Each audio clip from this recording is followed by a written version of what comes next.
Imagine a world where fairies are not exactly what they seem. When we think of Pinocchio's blue fairy, the image that comes to mind is that of a kind figure, dressed in blue, shining like a star. She grants life to Pinocchio, seemingly fulfilling Geppetto's sincere wish. It sounds like a beautiful and magical story, doesn't it? But what if I told you that the blue fairy might be something much darker? What if, instead of a benevolent fairy, she was actually a witch in disguise testing a dangerous spell? The blue fairy gives life to a wooden puppet. But have you ever wondered how rare and frightening that power really is? In classic fairy tales, fairies usually grant blessings, make potions, or cast small spells. But bringing an inanimate object to life, that is already in the realm of necromancy or creation magic, something much closer to what witches do than what benevolent fairies usually perform. Now let's compare the blue fairy to other magical characters from Disney.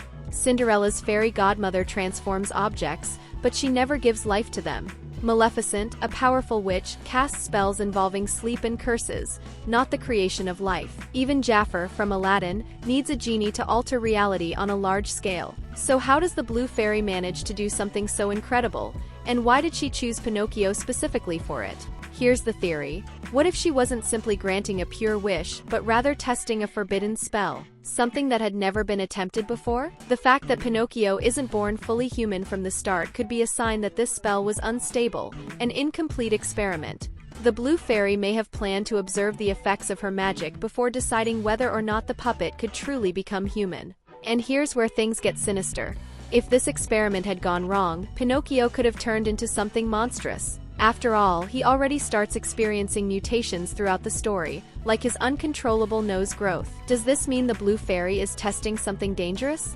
Could she have created other living puppets before Pinocchio and simply discarded those that didn't turn out right? And what if her true intention wasn't to grant Geppetto a gift, but to create an artificial being for her own purposes? Now, if that hasn't convinced you yet, let's take a look at how she treats Pinocchio after bringing him to life. If the blue fairy were truly a kind figure, she would have stayed by Pinocchio's side, guiding him, right? But surprisingly, she simply disappears after giving life to the puppet. She leaves him alone without proper explanations about the world, without warnings about the dangers he would face, and most importantly, without protection against those who would try to take advantage of him. That's very strange behavior for a supposedly benevolent fairy, don't you think? Now notice when she reappears. The blue fairy only returns to interact with Pinocchio when he is in serious trouble, like when he is trapped in Stromboli's cage or when his nose grows from lying. It seems like she's not there to guide him but rather to monitor the effects of the spell. If we think of this as an experiment, it makes sense. A scientist doesn't interfere in a test until something gets out of control.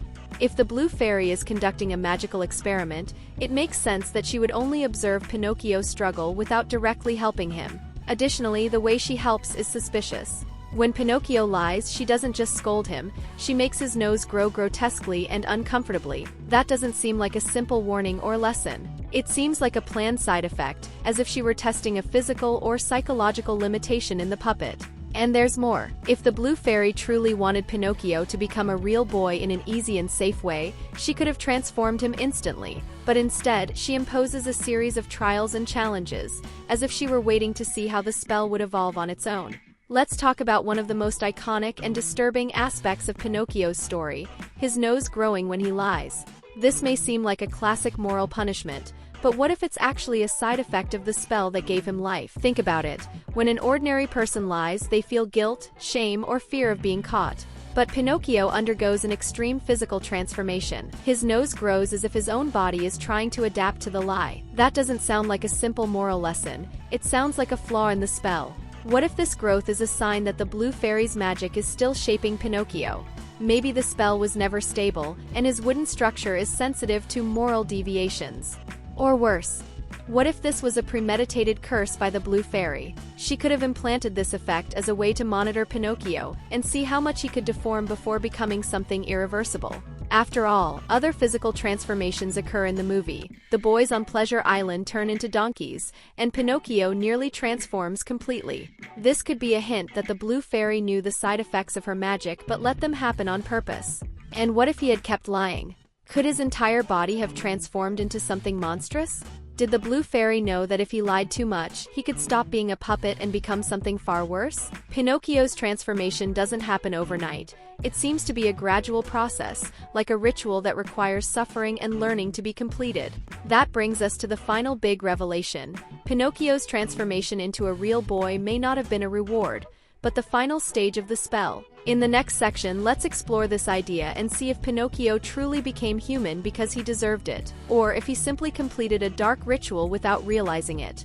From the beginning, the blue fairy tells Pinocchio that to become a real boy, he needs to be brave, truthful, and selfless. This sounds like a moral lesson, but what if it's actually a set of conditions for her spell to be completed? If we think about magical rituals, many require trials and sacrifices before reaching their final goal.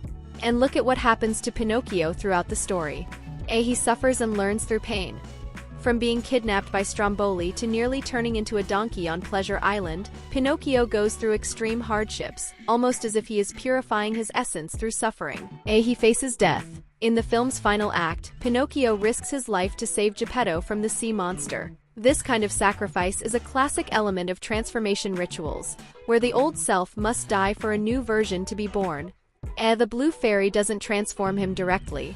If she truly had complete control over the magic, she could have transformed him from the start. But she waits until he has gone through all these trials, as if Pinocchio himself needed to activate the transformation through his actions. That leads us to a chilling conclusion. Pinocchio never had a choice. From the very beginning, he was part of a grand magical experiment conducted by the blue fairy. She not only tested the creation of life but also observed the limits of her own spell, manipulating Pinocchio to ensure he went through each necessary stage. And here's the scariest part. How many other puppets might have failed in this experiment before him? Was Pinocchio the only one to survive, or were there others who simply never completed the ritual and were discarded as failures? In the end, Pinocchio may have become a real boy, but at the cost of a life full of suffering. And the blue fairy? She disappears forever, without even showing up to celebrate. It seems that for her, the experiment was successfully concluded, and she moved on to her next test. Was the blue fairy really a kind fairy? Or a witch in disguise testing her dark magic? The answer may never be confirmed, but one thing is certain: Pinocchio was much more than an innocent fairy tale. It was a game of magic and manipulation.